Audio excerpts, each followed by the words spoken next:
بسم اللہ الرحمن الرحیم۔ السلام علیکم۔ اصناف نثری اردو کا مطالعہ ہمارا کورس ہے 3118 ہمارا کورس کوڈ ہے۔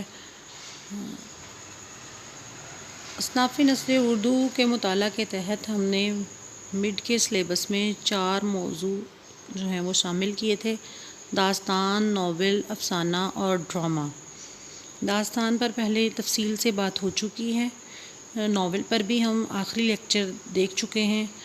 آج ہمارا موضوع ڈرامہ ہے اور ڈرامہ پر یہ آخری لیکچر ہے۔ اس کے بعد آپ لوگوں کا فائنل کا سلیبس شروع ہو جائے گا۔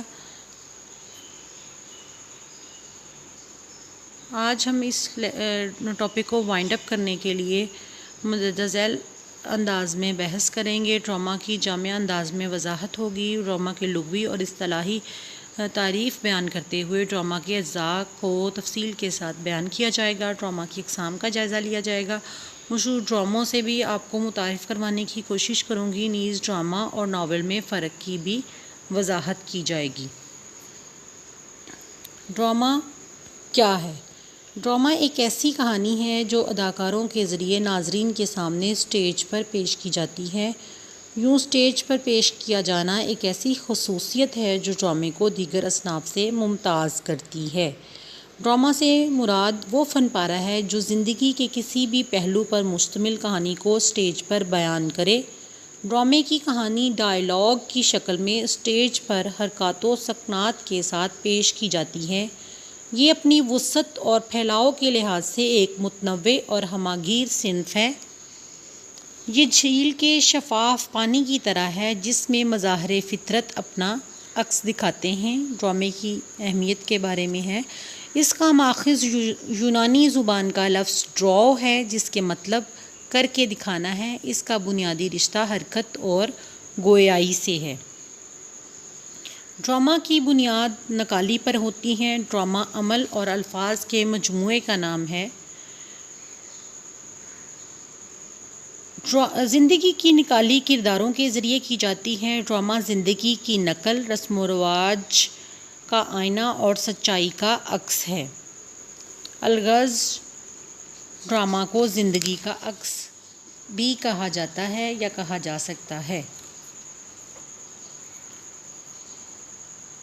اردو ادب میں ڈرامہ کی مقبولیت عام ہو چکی ہے۔ کسی ناول، افسانے یا داستان کی طرح ہمارے معاشرے پر ڈرامے کا اثر بآسانی دیکھا جا سکتا ہے۔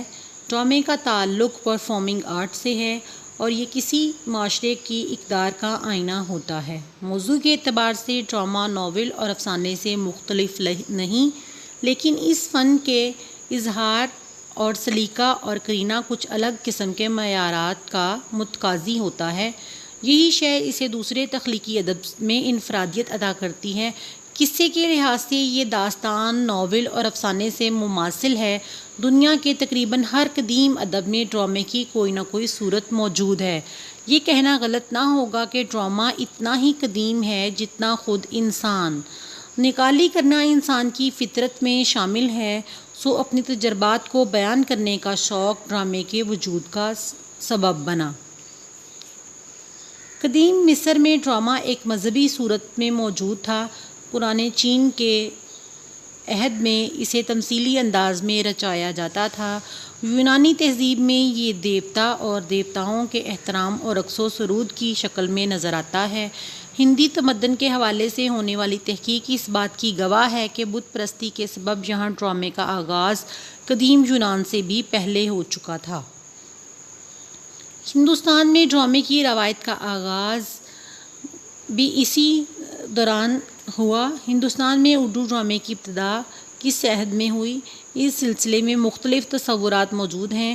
بعض محققین کے مطابق نواز کے شکنتلا کا ترجمہ اردو کا اولین ڈرامہ ہے جو مغل بادشاہ کے عہد میں پیش کیا گیا۔ عشرت رحمانی اور سید امتیاز علی تاج کے خیال میں نواب واجد علی شاہ کی مثنوی افسانہ عشق کو سب سے پہلے ڈرامائی تشکیل دی گئی۔ رام بابو سکسینہ نے امانت لکھنوی کے اندر صبا کے سر پر اردو ڈرامے کی اولیت کا تاج رکھا ہے۔ یہ علمی اختلافات اپنی جگہ ہیں۔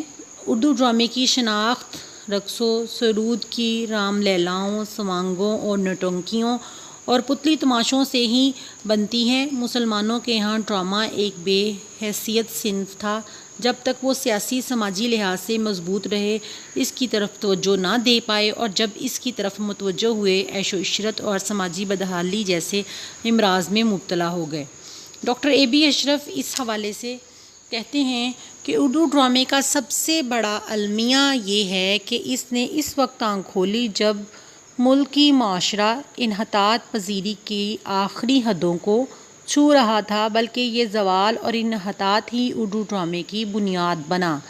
ظاہر ہے اگر مغلیہ سلطنت اپنے جاہ و جلال، عروج اور شان و شوکت سے محروم ہو کر زوال پذیر لکھنوی تہذیب و معاشرت کی شکل میں ظاہر نہ ہوتی تو شاید ہی کوئی واجد علی شاہ پیدا ہوتا، اور شاید ہی کہیں کشن لیلائیں رچائی جاتیں، شاید ہی کیسر باغ میں رقص و سرود کی محفلیں ہوتیں، اور شاید ہی اردو ڈرامہ اپنے مخصوص اندر صباحی خد و خال کے ساتھ ظہور میں آتا۔ اردو ڈرامے کی مقبولیت کا ایک اور سبب اس کا عوام الناس سے قریبی تعلق بھی بنا۔ اردو ڈرامے کے لیے اسٹیج کی ضرورت ہے اور اس کو دیکھنے کے والے ہر طبقہ زندگی سے تعلق رکھتے ہیں، اس لیے ایک ڈرامے میں کردار اور ان کے مکالمے کسی بے خیالی میں پھینکے گئے جملے سے زیادہ مؤثر ہوتے ہیں۔ ابراہیم یوسف کی اس رائے پر اتفاق کرنا پڑے گا کہ کسی کا محض یہ کہہ دینا کہ میں بہت رنجیدہ ہوں وہ اثر پیدا نہیں کرتا جو چہرے کے اتار چڑھاؤ اور اعضاء کی جنبش سے پیدا ہو سکتا ہے۔ اسی لیے اظہار رنج و مسرت کے لیے زبان ثانوی حیثیت رکھتی ہے۔ اگر زبان نہ ہو تو ہم اشاروں کے ذریعے اپنا مطلب یا اپنی بات کا اظہار کرتے ہیں۔ بہرحال اگر زبان سے کوئی بات کہہ دیں اور اشاروں سے اس میں تاثیر پیدا نہ کریں تو ہماری بات میں زور پیدا نہیں ہو سکتا۔ کسی بھی ڈرامے کی کہانی تحریر کرتے ہوئے اسٹیج کی ضرورتوں کو مد نظر رکھنا ضروری ہے۔ تماشائیوں کی نفسیات کی پاسداری بھی اہم ضرورت ہے۔ جدید عہد کے ہندوستان میں بنگال کی فرحت افزا تھیٹریکل کمپنیز، ممبئی کے تھیٹر، بلوچستان کے ڈرامیٹک کلب کے علاوہ پارسی تھیٹر کا بھی خاصا نام ہے۔ اس کے علاوہ اور بھی کئی تھیٹر کام کر رہے تھے۔ 19ویں صدی کے آخر میں جدید ڈرامے کا دوسرا دور شروع ہوا جس میں نام پیدا کرنے والے ڈرامہ نگاروں میں مرزا ہادی رسوا، عبدالحلیم شرر، احسن لکھنوی، آغا حشر کاشمیری اور سید امتیاز علی تاج کے نام شامل ہیں۔ ہم ان کے ناولوں کو عہد کے حساب سے یا ارتقاء کے حساب سے دیکھیں گے۔ اس سے پہلے ہم ڈرامے کی اقسام یا ڈرامے کی اجزاء پر بات کر لیتے ہیں۔ ڈرامے کے اجزاء میں اسٹیج، پلاٹ، کردار اور موسیقی، تماشائی پس منظر وغیرہ شامل ہیں۔ اسٹیج کے بغیر ڈرامہ کسی بھی صورت نہیں لکھا جا سکتا۔ اسٹیج ڈرامے کا بنیادی یا پہلا جز ہے۔ یوں ہم کہیں کہ ڈرامے میں اسٹیج بنیادی اہمیت رکھتا ہے تو کچھ غلط نہ ہوگا۔ اس کے بغیر کوئی بھی ڈرامہ پیش نہیں کیا جا سکتا۔ ڈرامہ نگار کو ڈرامہ لکھتے وقت اسٹیج کی ضرورتوں کا خیال رکھنا ضروری ہوتا ہے، جس کے بغیر اچھا ڈرامہ لکھنا ناممکن ہے۔ ڈرامے کا پلاٹ، اس میں ناول کی طرح پلاٹ کا ہونا بھی ضروری ہوتا ہے۔ ڈرامے کے کرداروں کے مکالمے اور حرکات و سکنات کے ذریعے تماشائیوں کے سامنے پیش کیا جاتا ہے۔ ڈرامے کے پلاٹ کو 6 حصوں میں تقسیم کیا جا سکتا ہے۔ ابتدا، اس میں ڈرامہ نگار کسی تقریر کے ذریعے ڈرامے کا آغاز کرتا ہے۔ اس طریقے کو موجودہ دور میں اچھا نہیں سمجھا جاتا۔ بہتر طریقہ یہ ہے کہ مکالمے کے ذریعے اس کی ابتدا کی جائے۔ مکالمے بالکل فطری اور موقع محل کے مطابق ہوں۔ محرکاتی قوت، محرک کی جمع ہے جس کے معنی حرکت دینے والا، اکسانے والا، کسی بات کی ابتدا کرنے والا کے ہیں۔ اس کی بنیاد تصادم پر ہوتی ہے۔ یہیں سے حق و باطل کا مسئلہ اٹھتا ہے۔ یہیں سے ایک فرد کہانی کا ہیرو اور دوسرا ویلن بن جاتا ہے۔ فرد کا تصادم فرد کے ساتھ اور خود اپنی ذات کے ساتھ ہوتا ہے۔ ارتقائی عمل ڈرامے کے آغاز کے ساتھ پلاٹ پھیلنا شروع ہوتا ہے، مختلف قسم کی پیچیدگیاں پیدا ہوتی ہیں اور مختلف مسائل نظر آنے لگتے ہیں۔ اس پر ڈرامہ نگار کا یہ کام ہے کہ وہ واقعات کو منطقی انداز میں آگے بڑھائے۔ کشمکش کو پلاٹ کے مناسب حصے میں لانا زیادہ بہتر ہے اور ایسے واقعات کی پیداوار ضروری ہے جس سے کشمکش کے اندر دلچسپی پیدا کی جائے۔ اختتامی عمل اس منزل پر کرداروں کی کشمکش اور ان میں موجود تصادم ختم ہو جاتا ہے اور پلاٹ کا انجام تربیہ یا المیہ ہو جاتا ہے۔ اختتام پر پلاٹ بالکل واضح ہوتا ہے اور آخر پر انجام ہوتا ہے جو کہ ڈرامے کا آخری حصہ ہوتا ہے یا آخری حصہ کہلاتا ہے۔ کردار ڈرامے کا تعلق چونکہ عمل سے ہے، اس لیے بعض نقاد کہتے ہیں کہ اس میں کردار نگاری کو زیادہ اہمیت نہیں۔ ڈرامے میں بھی کردار نگاری کی اہمیت ویسے ہی ہے جیسے کہ ناول میں۔ شیکسپیئر کے ڈرامے کردار نگاری کی وجہ سے اہم ہوئے، یہی نہیں سید امتیاز علی تاج کا ڈرامہ انارکلی بھی انارکلی کے لافانی کردار کی وجہ سے شہرت یافتہ ہوا۔ موسیقی اور تماشائیوں کے بغیر بھی ڈرامہ جو ہے وہ عمدہ نہیں ہو سکتا۔ اسی طرح عمل اور مکالمے کے بغیر بھی ڈرامہ تخلیق نہیں کیا جا سکتا۔ یہ ڈرامے کے چند غیر اہم اجزاء ہیں۔ جس طرح عمل میں افراد اپنے افعال و اعمال کی وجہ سے پہچانے جاتے ہیں، اس میں مختلف کرداروں کی اور اس کے ذریعے مختلف کردار اور مختلف لوگ پیش کیے جاتے ہیں، ان کی خیال اور دلچسپیاں ایک دوسرے سے مختلف ہوتی ہیں، اسی وجہ سے ان میں تصادم ہوتا ہے اور ان کے مزاج کو سمجھنے کا موقع ملتا ہے۔ اسی توسط سے مکالمے بھی اہمیت کے حامل ہوتے ہیں۔ اس میں مکالمے بہت زیادہ لمبے نہیں ہونے چاہیے۔ مکالمے کی اہمیت ڈرامے میں بہت زیادہ ہوتی ہے۔ گفتگو سے خیالات، انداز اور باتوں کا اندازہ لگایا جاتا ہے۔ گفتگو سے انسان کا مزاج، اس کا عیب اور اس کا ہنر سامنے آتا ہے، لہٰذا کرداروں کو سمجھنے میں مکالمے کا تجزیہ ضروری ہے۔ خود کلامی جب ڈرامے کا کوئی کردار تنہائی میں اپنے آپ سے گفتگو کرتا ہے تو اسے خود کلامی کہتے ہیں۔ یہ طرز گفتگو اس کردار کو سمجھنے میں مدد دیتا ہے۔ اردو کے مشہور ڈرامے انارکلی میں اسی انداز کو پیش کیا گیا ہے۔ ڈرامائی طنز بھی ڈرامے کا ایک اہم جز ہے۔ جب کردار اپنے انجام سے بے خبر ہوتا ہے اور تماشائی اصل کرداروں سے، تب اس میں ڈرامائی طنز پیدا کیا جاتا ہے۔ ڈرامہ نگار کا فلسفہ، تھیوری بھی ڈرامے میں اہمیت رکھتی ہے۔ ناول کی طرح یہ بھی زندگی کی تفسیر و تنقید ہے۔ ڈرامہ نگار براہ راست اپنے خیالات کا اظہار نہیں کر سکتا اور اپنے خیالات کے اظہار کو پیش کرنے کے لیے وہ مختلف کرداروں کو اپنی ضرورت بناتا ہے اور پھر ان سے اپنے موضوع یا اپنے فلسفہ حیات کو پیش کرنے کی کوشش کرتا ہے۔ یہ ڈرامے کے اجزاء تھے۔ ڈرامے کی اقسام پر اگر ہم بات کریں تو ڈرامے کی کئی ایک اقسام ہیں۔ تاثراتی تکنیکی ڈرامے کی دو بڑی اقسام قرار پائی ہیں۔ اس کے علاوہ ڈرامے کی جو میجر بڑی ٹائپس ہیں ان میں المیہ اور تربیہ شامل ہیں۔ ڈرامے کی تکنیکی اقسام بھی ہیں۔ یکبابی drama, drama series, drama serial, مخلوط ڈرامہ شامل ہیں۔ ان پر پہلے بھی ہم بات کر چکے ہیں، لیکن آج کے ہم لیکچر میں تھوڑا سا اس کا اعادہ کر لیتے ہیں۔ ڈرامہ کی دو بڑی اقسام تاثراتی ڈرامہ اور تکنیکی ڈرامہ، مطلب تاثر کے لحاظ سے ڈرامہ کیا ہے اور تکنیک کے اعتبار سے ڈرامہ کیا ہے۔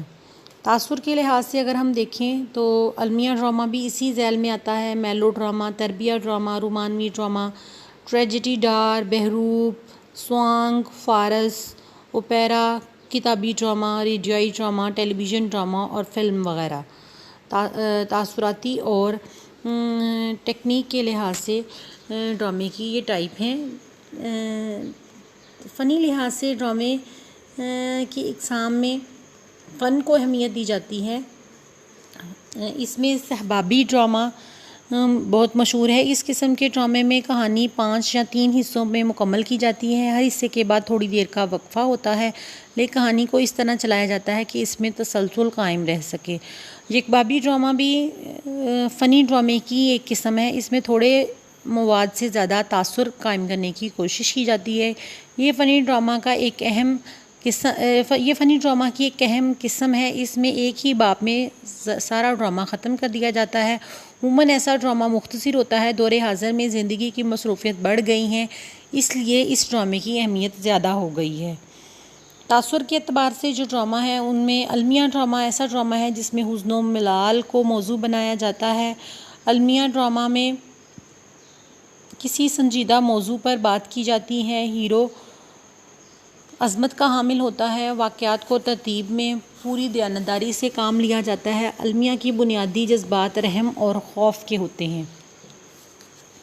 المیہ ڈرامے کی فردر آگے کئی ٹائپس ہیں، جن میں انتقامی ڈرامہ، سنکائی ڈرامہ اور خونی المیہ یا خونی ڈرامہ شامل ہے۔ انتقامی المیہ اس میں کسی موت کو انجام لیتے ہوئے دکھایا جاتا ہے۔ یہ المیہ ہی کی ایک قسم ہے جس میں ملکہ الزبتھ کے دور میں ڈراموں میں لکھے جانے والے ڈراموں کو اسٹیج پر مختلف کرداروں کی وجہ سے مقبولیت ہوئی۔ اس میں باپ یا بیٹے یا کسی کے قتل کا بدلہ لیا جاتا ہے۔ خونی ڈرامہ اس میں گلا کاٹ کر ناک، کان، آنکھ وغیرہ نکال کر اسے قتل کیا جاتا ہے۔ کہا جاتا ہے کہ ملکہ الزبتھ کے عہد میں اس قسم کو بہت زیادہ مقبولیت ملی۔ اس وقت کے لوگ ایسے ڈراموں کو بڑے شوق سے دیکھا کرتے تھے۔ میلو ڈرامہ یہ یونانی لفظ سے اخذ کیا گیا ہے۔ اس میں میلو کی بجائے کثرت سے گیت شامل کیے جاتے ہیں۔ ان کی بنیاد جذباتیت پر ہوتی ہے۔ شروع میں میلو ڈرامہ ایسے ڈرامے کو کہتے تھے جس میں جذباتی تاثر دینے کے لیے موسیقی سے کام لیا جاتا تھا۔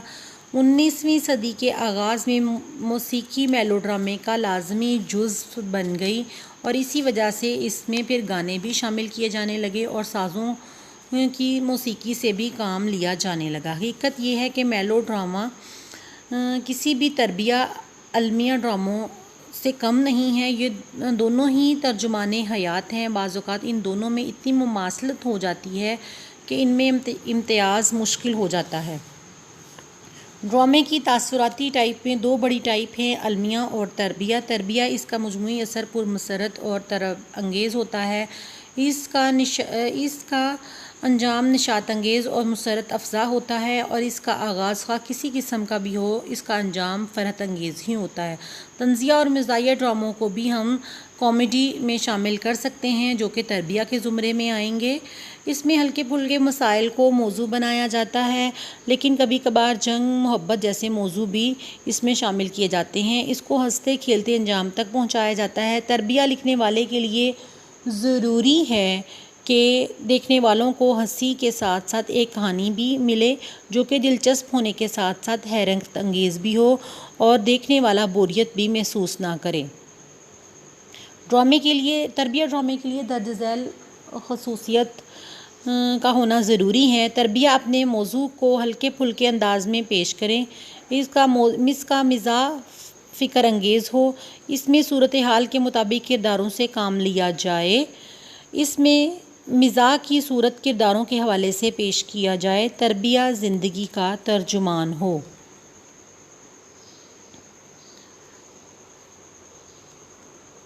المیہ چونکہ المیہ پر پہلے بھی ہم بات کر چکے ہیں کہ المیہ اسی کی ایک جو ہے وہ مختلف ڈراموں کی ہی مختلف کڑیاں ہیں۔ ٹریجڈی کے علاوہ کامیڈی میں ایک اور اس کی ٹائپ ٹریجڈی کامیڈی بھی ہے جس میں واقعات المیہ انجام دکھانے کے لیے تیار کیے جاتے ہیں مگر مصنف اس کا انجام تربیہ پیش کرتا ہے۔ اس کے علاوہ اسی میں بحروب، سوانگ، اوپیرا اور دوسری کئی ٹائپس شامل ہیں۔ بحروب یہ نقل کی ایک قسم ہے جس میں گھٹیا، اونچ اور گھٹیا اور اونچے لوگوں کی نقلیں اتار کر ہمارے سامنے پیش کی جاتی ہیں تاکہ تھوڑا فن پیدا ہو سکے۔ سوانگ یہ بھی ایک مختصر مذاق کا حامل تمثیلی ڈرامہ ہے جس میں ادنا مذاق، مسخرے پن اور ادنا لوگوں کے جذبات کو پیش کیا جاتا ہے۔ اس کا مقصد صرف سنسنی اور تفریح ہوتا ہے۔ اوپیرا یہ گنایا سے ملتا جلتا ہے۔ یہ گنایا سے ملتا جلتا ہے جس میں ادنا مذاق، مسخرے پن اور ادنا لوگوں کے جذبات کو پیش کیا جاتا ہے۔ یک بابی ڈرامہ بھی ڈرامے کی ہی ایک قسم ہے جس میں ڈرامے کی نشست پر توجہ دی جاتی ہے۔ ڈرامہ سیریز اور ڈرامہ سیریل یہ بھی ڈرامے کی ڈفرینٹ ٹائپس ہیں۔ کتابی ڈرامہ، ریڈیائی ڈرامہ، ٹیلی ویژن ڈرامہ یہ بھی انہی ڈراموں کے مختلف اقسام ہیں جن پر ہم پہلے بھی بات کر چکے ہیں۔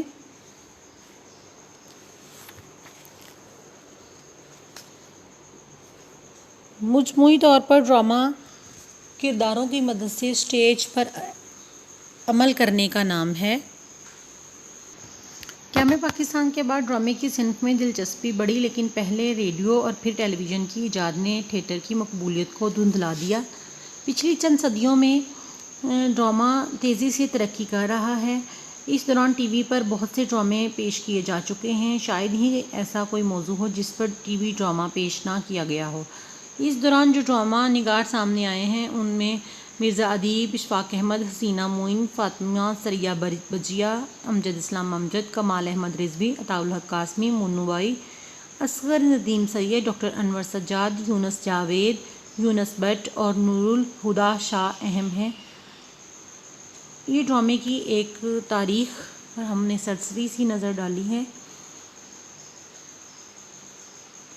اس موضوع پر مزید رہنمائی حاصل کرنے کے لیے اصناف ادب ابو الجاز حفیظ صدیقی، داستان سے افسانے تک، اصناف نظم و نثر اور اصناف نثر جیسی کتابوں سے مدد لی جا سکتی ہے۔ آپ کی توجہ کا شکریہ۔ اللہ حافظ۔